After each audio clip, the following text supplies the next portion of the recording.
CMR shopping mall ఆడి శ్రావణం అతిపెద్ద KG sale up to 61% offer 1+1 combo offer. So ఇప్పుడే shopping చేయండి.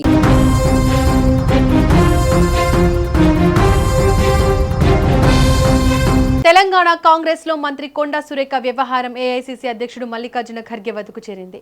ఆదివారం బెంగళూరులో ఖర్గేతో మంత్రి సురేఖ సమావేశమైనట్టు సమాచారం. సీఎం రేవంత్ రెడ్డి లండన్ పర్యటన ముగించుకొని హైదరాబాద్ కు తిరిగి రావడానికి ఒక్కరోజు ముందు ఈ భేటీ జరగడం రాజకీయంగా ప్రాధాన్యం సంతరించుకుంది.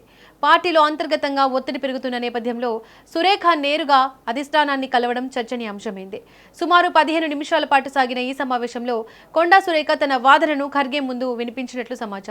తాను ముఖ్యమంత్రి రేవంత్ రెడ్డికి గానీ కాంగ్రెస్ పార్టీకి గానీ గాంధీ కుటుంబానికి కానీ వ్యతిరేకంగా ఎలాంటి వ్యాఖ్యలు చేయలేదని ఆమె వివరించారు. పార్టీలోని కొందరు నేతలు తనను లక్ష్యంగా చేసుకుని మంత్రివర్గం నుంచి తొలగించేందుకు కుట్ర పన్నుతున్నారని, దీనిపై విచారణ చేపట్టాలని ఆమె ఖర్గేను కోరినట్లు తెలిసింది. అసలు ఈ రచ్చ అంతటికీ కారణమేంటి? మంత్రి కొండా సురేఖ కుమార్తె కొండా సుస్మిత పటేల్ చేసిన వ్యాఖ్యలే ఈ వివాదానికి ప్రధాన కారణం. సీఎం రేవంత్ రెడ్డిపై పరకాల టికెట్ కేటాయింపుపై సుస్మిత చేసిన కామెంట్లు కాంగ్రెస్ పార్టీలో తీవ్ర దుమారం రేపాయి.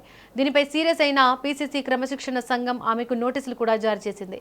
కేబినెట్లో కీలక బాధ్యతల్లో ఉన్న మంత్రిగా ఉండి తన కూతురు చేసిన వ్యాఖ్యలను సురేఖ ఖండించలేదన్న ప్రధాన ఆరోపణ.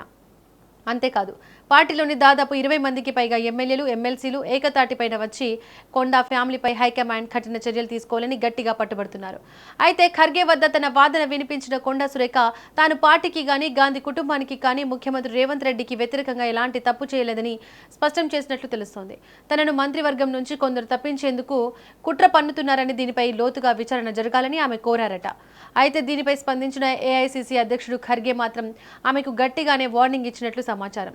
పార్టీకి, ముఖ్యమంత్రికి వ్యతిరేకంగా బహిరంగంగా మాట్లాడడం సరైన పద్ధతి కాదని, టికెట్ల కేటాయింపులు, అభ్యర్థుల ఎంపిక ఏఐసీసీ ఎన్నికల కమిటీ పరిధిలోని అంశమని తేల్చి చెప్పినట్లు పార్టీ వర్గాలు చెబుతున్నాయి.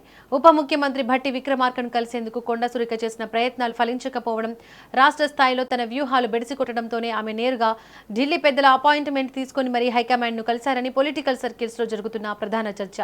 మరోవైపు ఈ పరిణామాలు తెలంగాణ కాంగ్రెస్లో మంత్రివర్గ ప్రక్షాళన ఊహాగానాలకు మరింత ఊతమిస్తున్నాయి.